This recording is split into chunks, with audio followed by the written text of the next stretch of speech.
We have a guest from Ishgard who wishes to speak with you. I believe the two of you have met.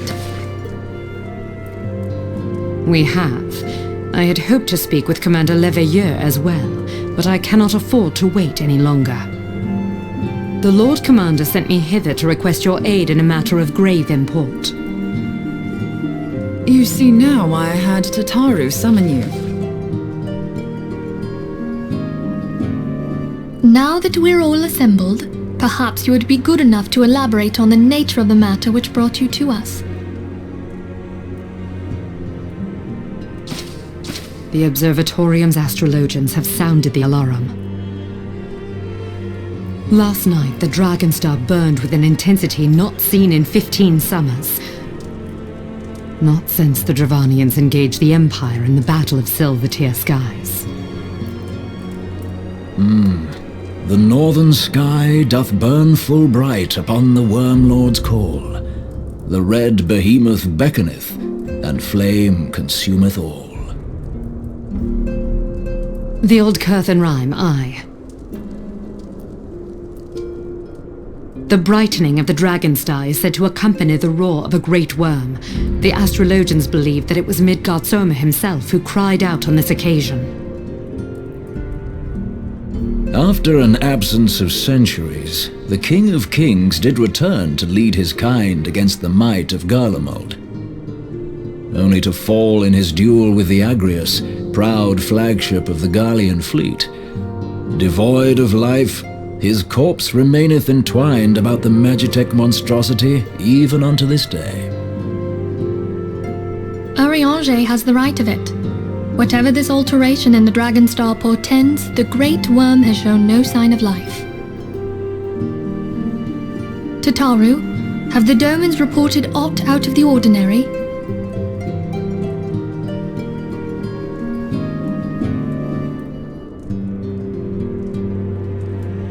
Correct me if I'm wrong, but if Midgard Soma had roared, wouldn't we have heard it here in Revenant's Toll?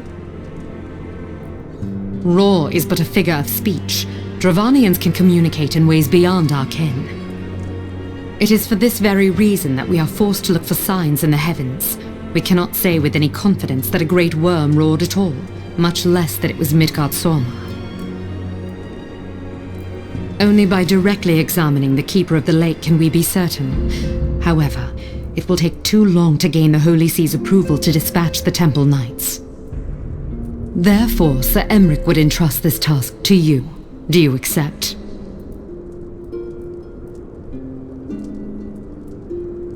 We knew you would not disappoint us. Now, if you would excuse me, I must return and assist the Lord Commander. We have precious little time to prepare. To prepare for what, pray tell?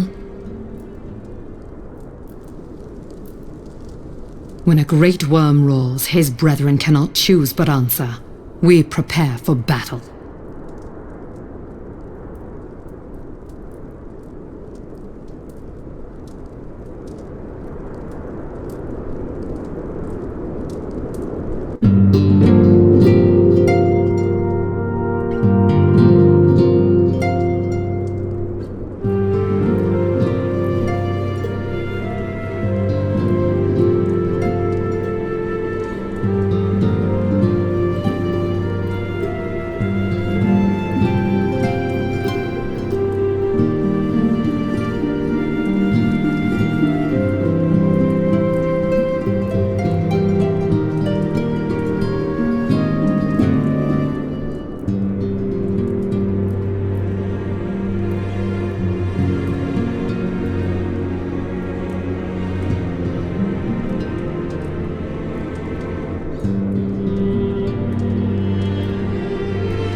my bones, and waketh me from slumber sweet.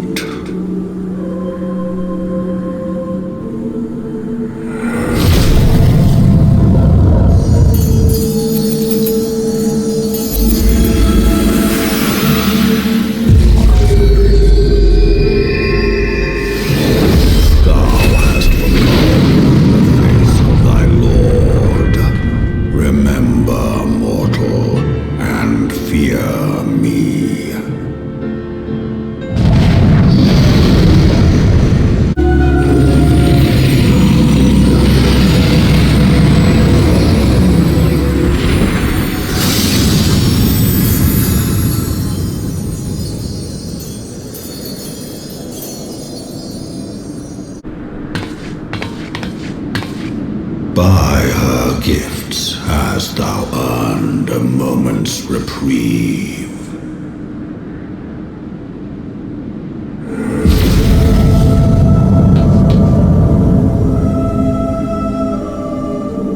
Speak, mortal, and I shall listen.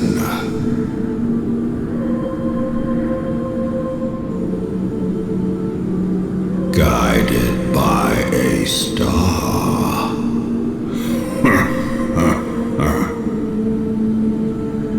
My people have heard the song. Ishgard shall burn.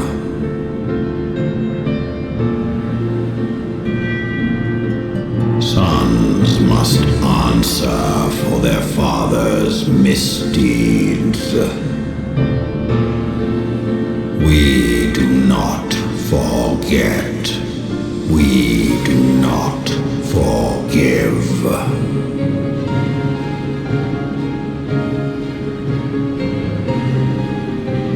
Seven children did I sire.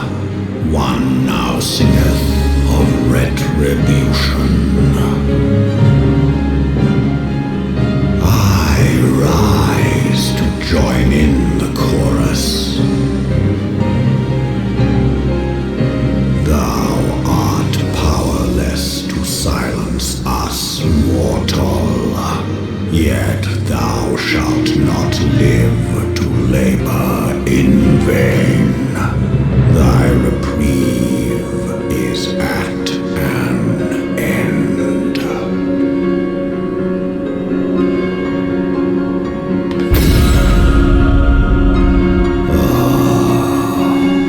Trickery is thy shield. This frail, ignoble creature is not gifted, but chosen. Hearken to me, Hydaelyn. I remember, and I consent.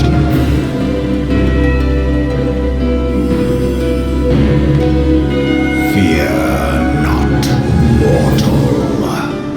I shall not harm thee.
me an oath breaker. Thou art mistaken. If thou comest to harm, it shall be by another's hand, not mine.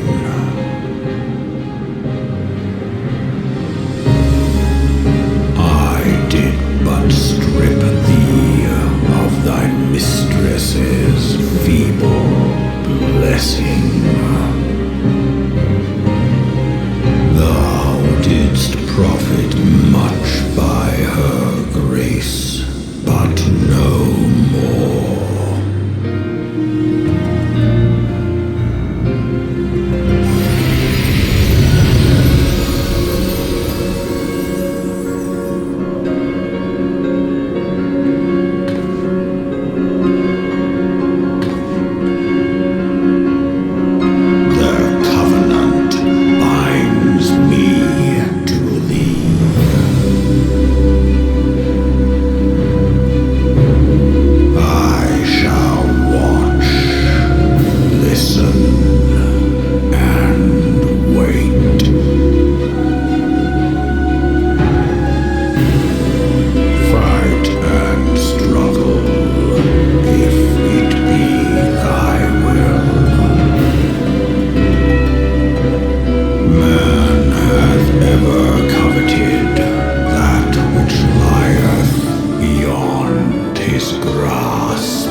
The dragon song heraldeth a beginning and an end.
Friend, I can scarce believe it. You confronted the Worm Lord and lived to tell the tale.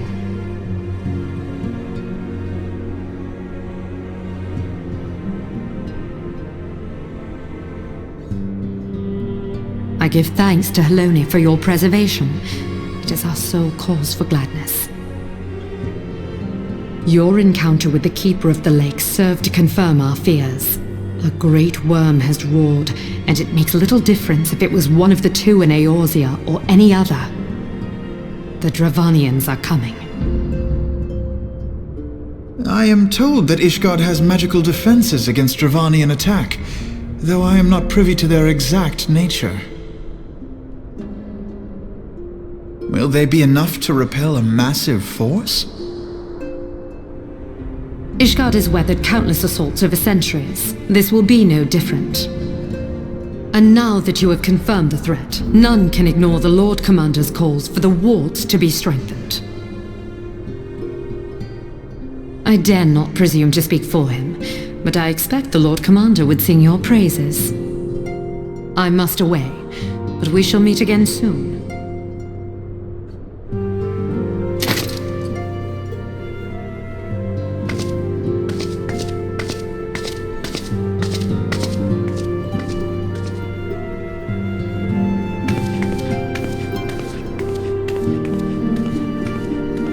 Countless assaults weathered, and this will be no different? Why am I not convinced?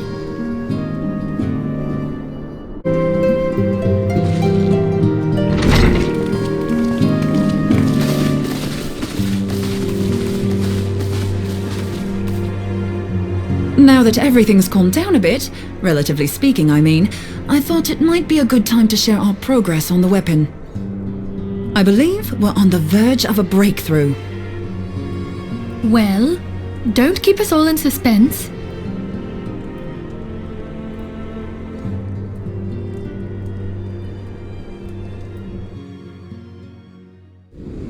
Just in case anyone's forgotten, let's start by reviewing what we already know.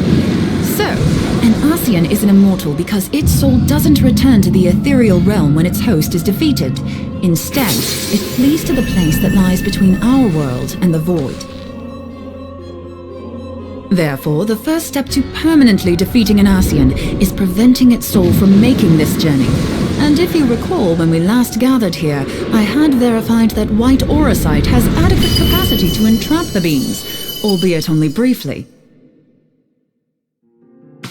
Which left the small matter of their extermination. Aye. To unmake an Ascian soul, one must needs smite it with a concentrated burst, or blade, of purest ether. However, we wanted for both the data and the means to forge such a weapon. Short of experimenting on an actual Ascian, you see, there's no way to gauge how much ether its soul is made of. As such, we don't know what etheric density our blade needs to have in order for it to work. So we'll just have to make the densest blade we can and hope for the best. Though that would require a lot of ether. Hang on a minute! Why didn't we think of this before? White auracite can hold an absolute heap of ether, can't it? Please tell me you're joking. God's sakes, Ida. I feel as though I'm reliving the same scene over and over with you. How many times do you need to be told that white auracite cannot store ether for long periods? Being intangible matter, ether is given to dispersion. Only in its crystallized form is it a stable source of energy. I will test you later on this, so see to it you do not forget. Right, yes. It's all coming back to me. So our hopes rest on good old crystals again, do they? While they are certainly reliable, they leave something to be desired in the area of portability. Indeed. I am reminded of the quantity of corrupted crystals required to thwart Leviathan, and the extraordinary lengths to which the Lamentsons went to transport them. What if it should prove that a similar quantity was needed to destroy an Ascian's soul? Or still more? I do not envy the poor sod who has to lug all of that around on the off chance that an Ascian appears. That's the very problem we set out to solve, and I reckon we've found the answer. If it isn't practical to lug around the ether we need, we'll just have to draw upon another source. And the only viable source is the land. If you mean to tap the great river of Aether, know that it will entail considerable risk. Meddling with the currents may well induce a surge like to the one which despoiled Moenbryda. Give me a bit more credit, will you? Why would we need to tap the river when there are veritable reservoirs jutting out all over the land? I speak of corrupted crystals. It might be that their aspect is out of balance, but a crystal's a crystal. It contains ether, and we can help ourselves to it. While corrupted crystals are indeed abundant, there is no guarantee that they will be in close proximity at a crucial moment. But what if we don't need them to be?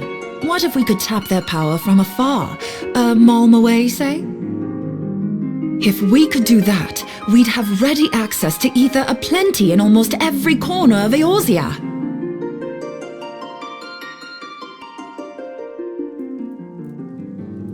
I've yet to put my theories to the proof, but I've got a good feeling about this.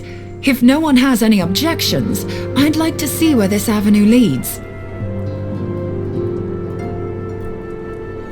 If you think it's worth your while, you have my blessing. But tell us, what are your theories?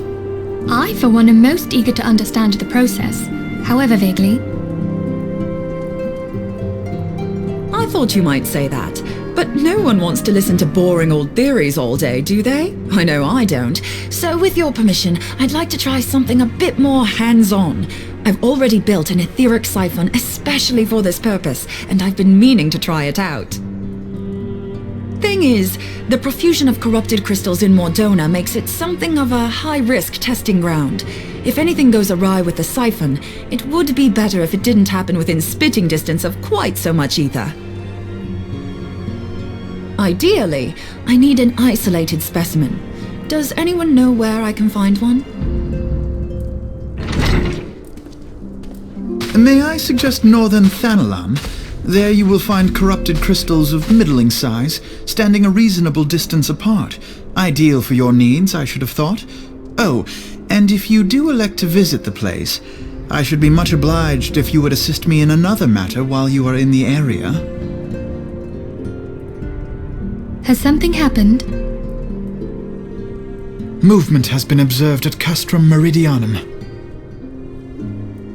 During Operation Archon, the Alliance dealt the stronghold a heavy blow. Its facilities were extensively damaged, and its garrison reduced to a fraction of its former strength. Not long after our forces withdrew, however, their ranks were replenished by reinforcements from Castrum's Sentry. They now seek to rebuild, and to this end they have their sights set upon the ceruleum processing plant. Having lost the Empire's support, the 14th Legion lacks the resources to sustain itself.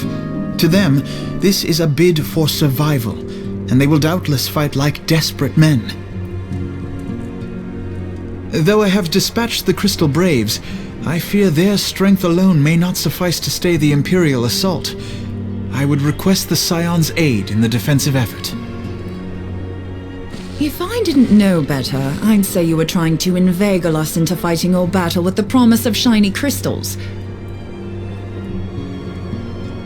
Well then, consider me inveigled.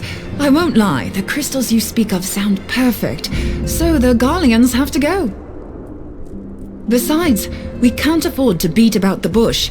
There's no telling when the Ascians will next appear. Thine eagerness to hurl thyself into the jaws of danger cometh as little surprise. Exercise due caution, I prithee. Though you have become a Crystal Brave, you are yet a Scion, Alphino. We could hardly refuse you. Pray, join the Crystal Braves and lend them your support. Thangred and Papalymo shall accompany you.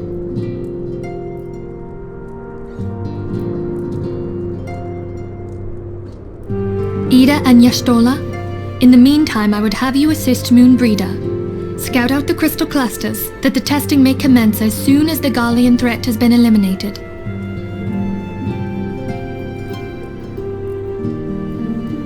If it please you, I shall continue mine own experiments on white orosite. Thank you, Arianger. Everyone, pray see to your preparations and depart as soon as you're able. Go well, and be safe.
second.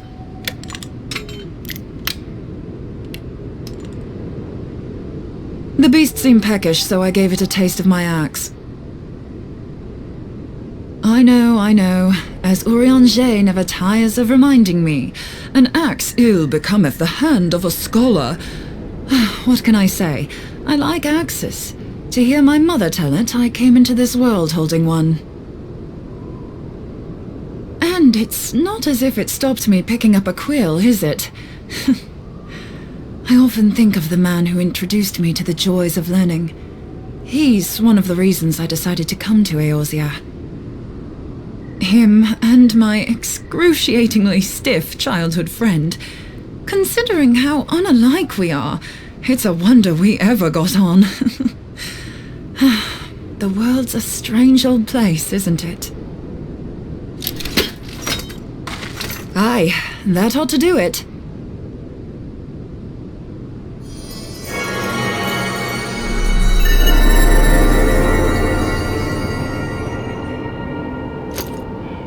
So far, so good.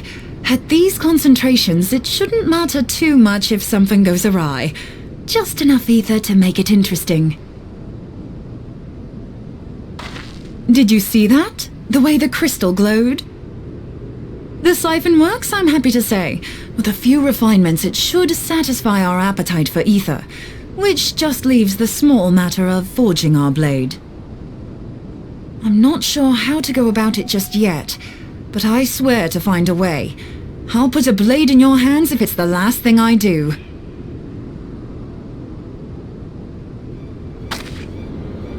She senses me, a useful talent.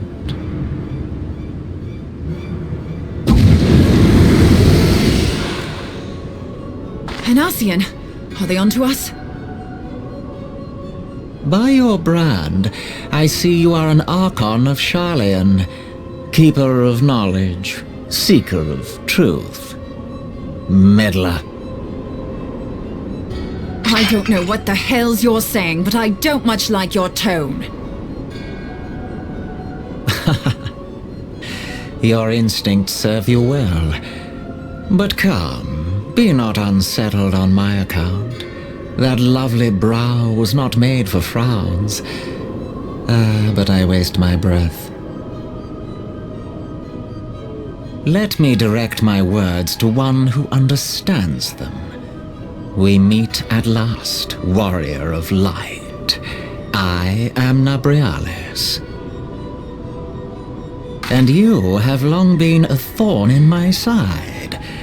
I suffered the overweening presence of Lahabrea that men might host the power of gods, only for you to undo my hard work.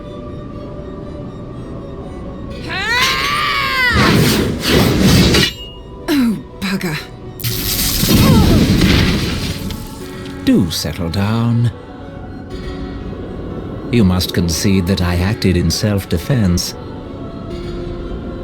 But what's this? I do not sense the blessing of light. Oh dear. Could it be that frail Hydelin has forgotten her champion? This I did not foresee. Shorn of light as you are no longer a threat. And better yet, the seal is broken. Now is the time to claim the staff. With it in my grasp, I shall rise above them all and take my place at Lord Zodiac's right hand.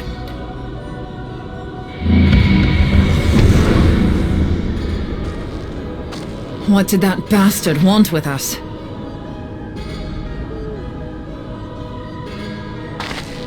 Nabriales, he calls himself. With charm like that, I'll bet he has maidens falling at his feet, unconscious. But this staff, you say just talking about it had the bastard grinning like a brat on his name day. Must be quite a staff.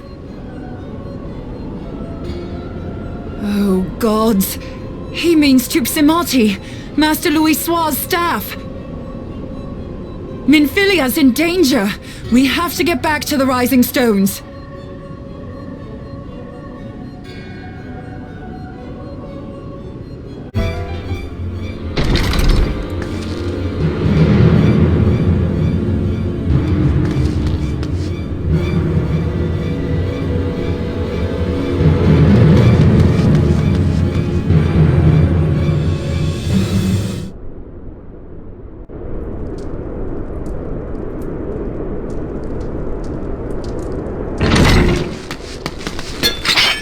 You two!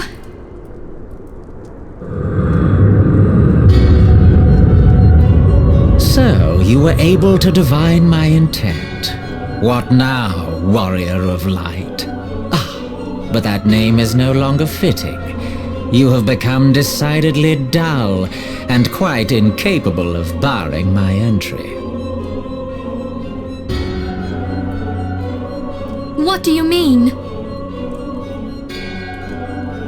You truly do not know? Then I suppose it is only right that I enlighten you. The blessing of light kept you and your fellow meddlers safe. It was that which prevented my kind from entering your domain. My kind, I say, though it had no power over the likes of Elidibus and La Hebrea. Being of this world, they could come and go as they please, while I could only look on. But I need look no longer. Now that the seal is gone, I mean to act. Unlike the others, I am not given to waiting. I shall take that staff and bring about the next rejoining. Rejoining? Then it was your doing. The Isle of Val, the scholars, all of it.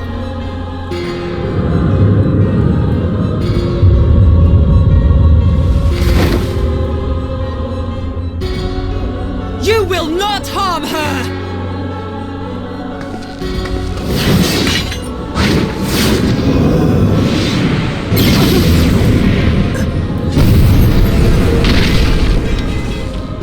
Moenbryda!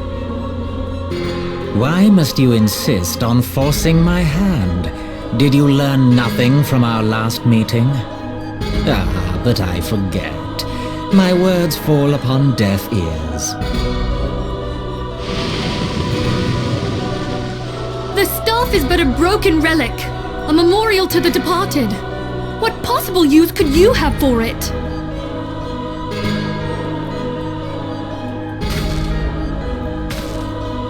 What use?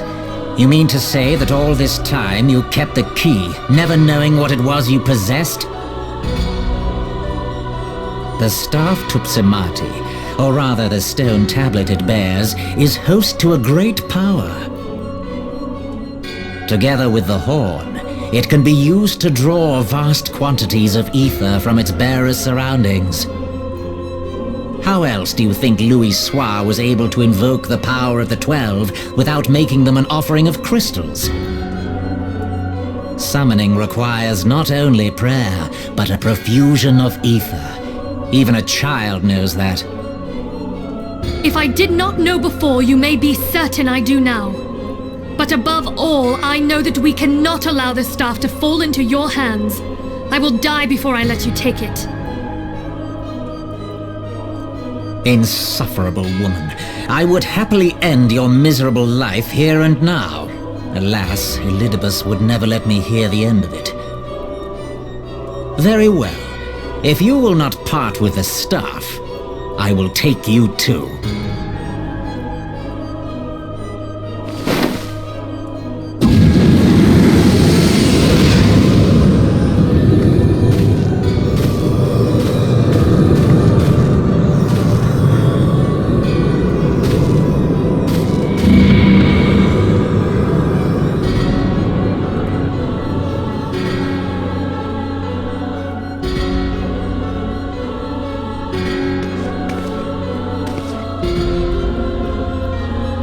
After them! Quickly!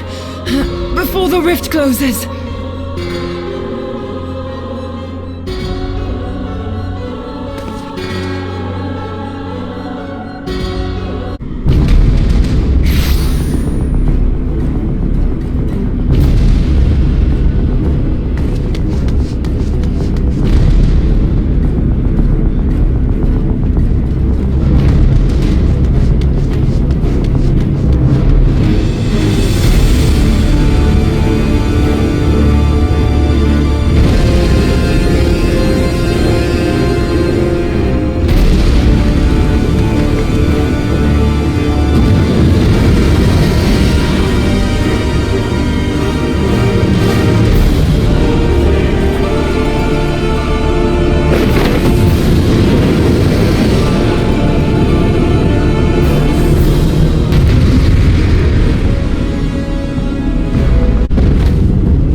strength of 12.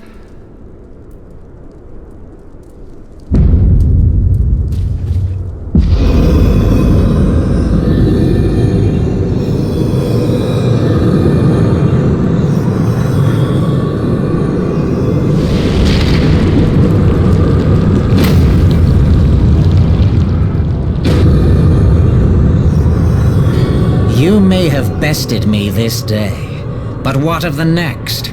What of all the days to come?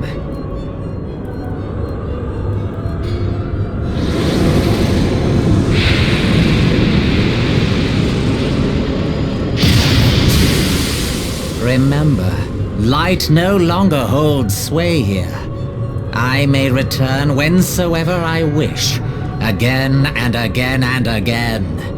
Eventually, you will falter, and the staff will be mine. Until next time, scions.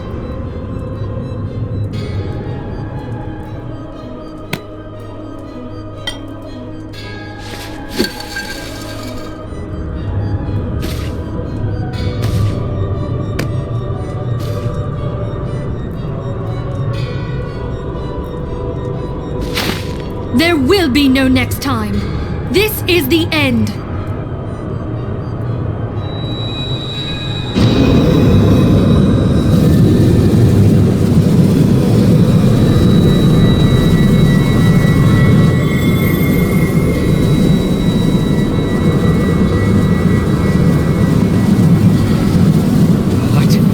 What trickery is this?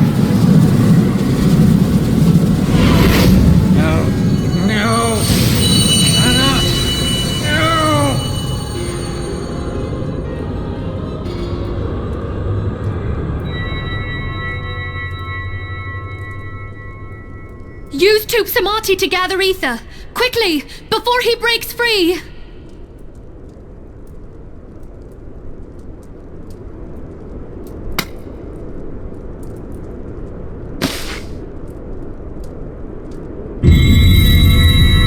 Concentrate! Call to mind the time you struck down La Habrea with the Blade of Light!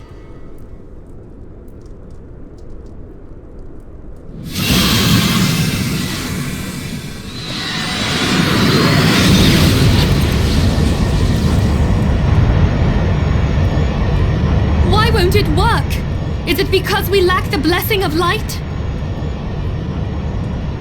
Damn it. So much ether. And it still isn't enough. Fools! No mortal prison can contain me! I shall make you pay for your insolence!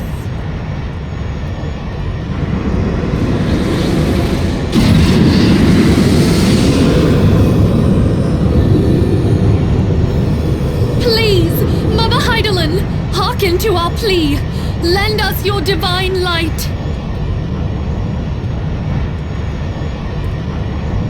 Why can you not hear us? Do our words no longer reach you?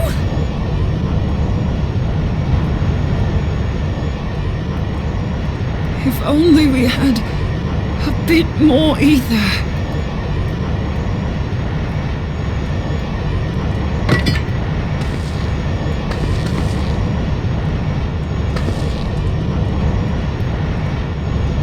Moenbryda, what are you doing? Master Louis-Soir, I understand now the choice you made. In death, there is life. Farewell, Urianger, you damned old coot.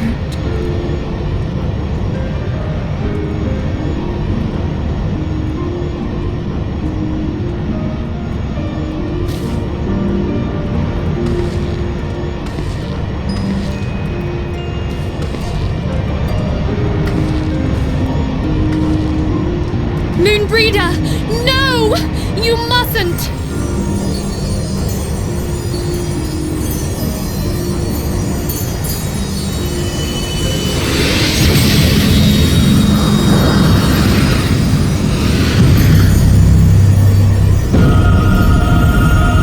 What? No! It cannot end! I am eternal! I am immortal!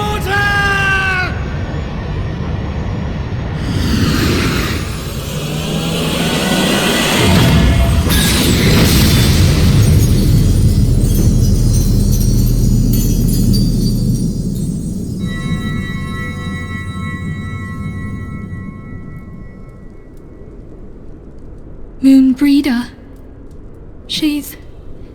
She's gone.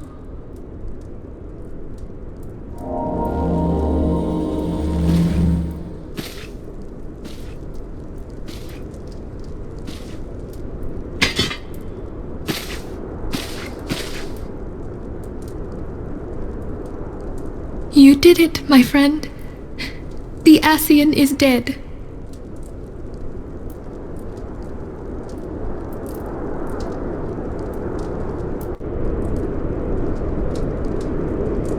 This device is a legacy of Moenbryda's toils and sacrifice.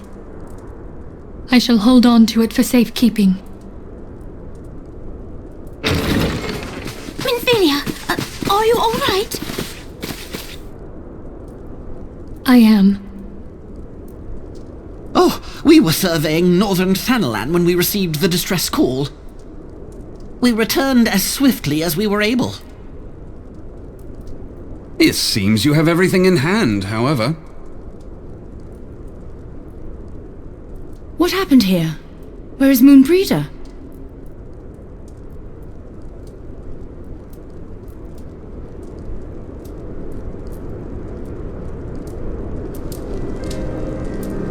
She gave her life to temper the Blade of Light. I have no words. Rather than await the inevitable, she took her fate into her own hands.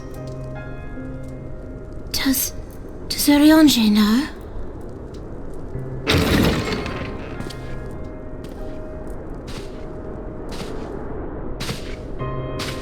My friend, there is something I must tell you. I heard all, my lady. The moon sinketh, taking her leave of the heavens, yet her passing heraldeth the coming of a new day. Moenbryda hath fulfilled her destiny, hath she not?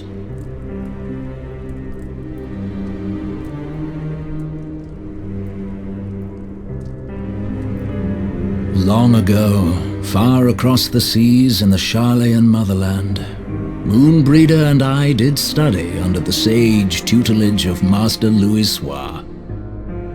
Full oft did he impress upon us that knowledge existeth to serve the greater good. His sentiment, however, was contrary to the nation's policy of neutrality, which censured intercedence in the affairs of foreign lands. In spite of vehement opposition, he founded the Circle of Knowing, and journeyed hither to the heart of Eorzea. Through his noble sacrifice was the realm spared its doom. Yet this great soul, whom all should rightly have honored, was branded a pariah in his own land. His peers did accuse him of forsaking his duty as a man of learning, and of meddling in the course of history. When he left Sharlayan behind, Master Louisoix gave no word to signal his intent to Moenbryda. Close as they were, as master and disciple, she was deeply wounded by the sudden exclusion from his confidence. Above all, however, she was confused. Try as she might, she could ill comprehend her master's motive. The slanders that were heaped upon him after his passing served only to inflame the turmoil within her. For years upon end, she knew not what to believe. Torn as she was twixt the man whom she revered and the man who forsook her and his duty both. The Louisoix I knew would never forsake his duty, much less one of his own. This I know full well, my lady. 'Twas not for want of love that Master Louis hid his intent. He but desired that Moenbryda discover her own path, free of the shadow of his influence. Long did I contemplate revealing the truth to her, and long did I hold my peace. After all, was it not Master Louis' wish that she come to the truth unaided? I told myself it was, and resolved to let her suffer. Knowingly did I deny my friend the comfort she craved. And now she hath gone to her rest, with doubt still in her heart.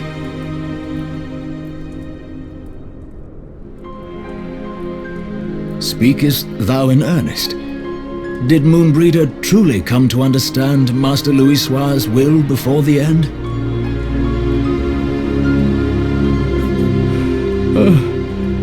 The realization hath set her free.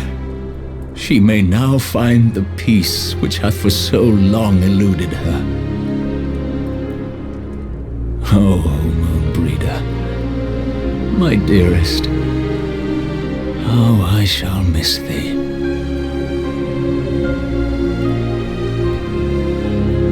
Moenbryda gave her life that we might possess the means to defeat the Ascians. Her sacrifice must not be in vain. Let us continue her work on the Blade of Aether and see it to completion. My lady, I would mourn Moenbryda in mine own way. I beg your permission to return to the Waking Sands. Of course, my friend. Take all the time you require. We shall be here should you have need of us.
Forgive me, Moenbryda. Had I been quicker, or wiser, but I was not, and you paid the price.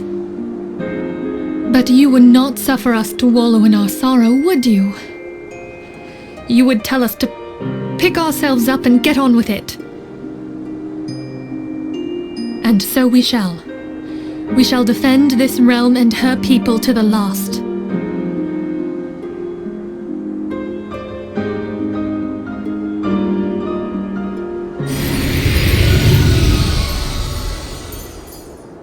Life for death, a fair exchange. Other bargains will be struck.